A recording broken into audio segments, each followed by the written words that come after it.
आप देख रहे हैं बिहार में किसकी बहार और आपके साथ मैं हूं विवेक। और अररिया के जोकीहाट से इस वक्त की बड़ी खबर, आरजेडी प्रत्याशी ने आचार संहिता का उल्लंघन किया है। बड़ी खबर हम आपको बता रहे हैं, चुनाव चिन्ह का लोगो लगाकर मतदान केंद्र पर पहुंचने का इनके ऊपर आरोप है। और इन तस्वीरों को जरा आप देखिए किस तरीके से ये अपने चुनाव चिन्ह को लगाकर पहुंचे थे, उसकी बैज लगाकर पहुंचे थे। जोकीहाट से आरजेडी के उम्मीदवार हैं सरफराज आलम। जोकीहाट के बूथ संख्या 110 का यह मामला है। आरजेडी प्रत्याशी पर कार्रवाई होगी, यह कहना है डीएम का। बिल्कुल माना जाएगा। राजद प्रत्याशी के द्वारा भी मतदान करने आए थे और लालटेन का चुनाव चिन्ह लगा हुआ था उनके। अच्छा, और ऊपर देखिए, इसमें हम लोग नियमानुसार अगले तक कार्रवाई करेंगे। सूचना अभी हमको प्राप्त हुई है, बिल्कुल हम लोग इस पर कार्रवाई करेंगे। धन्यवाद। चलिए, अररिया डीएम प्रशांत कुमार ने आश्वस्त किया है कि कार्रवाई होगी। सतीश कुमार हमारे साथ, हमारे सहयोगी जुड़ चुके हैं। सतीश, कार्रवाई तो होगी, लेकिन क्या इस बात का आभास नहीं था, इस बात का पता नहीं था? क्या कहा है उन्होंने? जी, मैं जोकीहाट का जो यह सिसोना बूथ है 110, यहाँ पे सरफराज आलम अपने समर्थकों के साथ आए थे और जो बैच लगा के हैं वो, हालांकि जब सवाल पूछा गया उनसे तो इस बात से जो है पर वो हल्का सा मुस्कुराए, लेकिन कुछ जवाब नहीं दिया उन्होंने और वो चलते बने।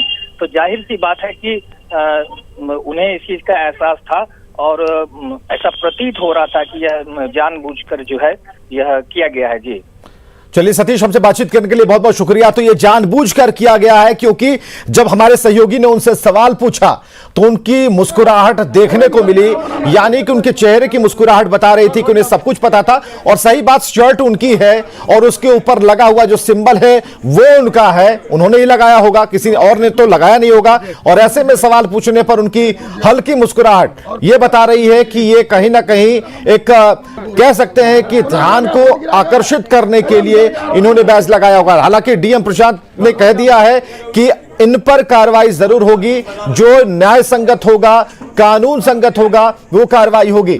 तो चुनाव चिन्ह का लोगो लगाकर सरफराज आलम, जो कि जोकीहाट से आरजेडी के उम्मीदवार हैं, वो मतदान केंद्र पर पहुंचे। और ये वो तस्वीर है, लाल घेरे में वो सिंबल नजर आ रहा है। और कहीं ना कहीं इन्होंने, इनकी जो मंशा थी वो साफ तौर पर यहां झलकती है। इन्हें पता था कि इनकी शर्ट पर सिंबल इन्होंने लगाया है, बावजूद इसके इनके चेहरे पर कोई भी सिकन नहीं देखने को मिला। और पता भी कर लीजिए, A to Z वोट दे रहा। तो आरजेडी प्रत्याशी ने आचार संहिता का उल्लंघन किया है। ये वो तस्वीर है, सरफराज आलम इनका नाम है। और अररिया से ये तस्वीरें हम आपको दिखा रहे हैं। आरजेडी के प्रत्याशी हैं जोकीहाट से, और सरफराज आलम की शर्ट पर लगा जो इनका सिंबल है, जो लोगो है पार्टी का, वो नजर आ रहा था। इन्हें पता था कि इनकी शर्ट पर कौन सा लोगो लगा है, बावजूद इसके ये मतदान केंद्र तक पहुंचे और वहां पर इन्होंने अपने मताधिकार का प्रयोग किया। लेकिन ये सब कुछ इनकी सूचना में था, इनके संज्ञान में था, जानबूझकर इन्होंने ऐसा किया। अगर ये तस्वीरें आ गई है अब सामने जो आप देख पा रहे हैं, इसके बाद जो डीएम है इस पर कार्रवाई करेंगे, जिसकी बात उन्होंने कुछ देर पहले कही है। हमसे जो बातचीत हुई, जब यह बात उनके संज्ञान में आया, उन्होंने स्पष्ट किया कि सरफराज आलम पर कार्रवाई होगी, जो कानून संगत होगी और न्याय संगत जो भी कार्रवाई होगी इन पर की जाएगी। A to Z। और चलिए सीधे न्यूज रूम का रुख करते हैं सिरांधा के पास।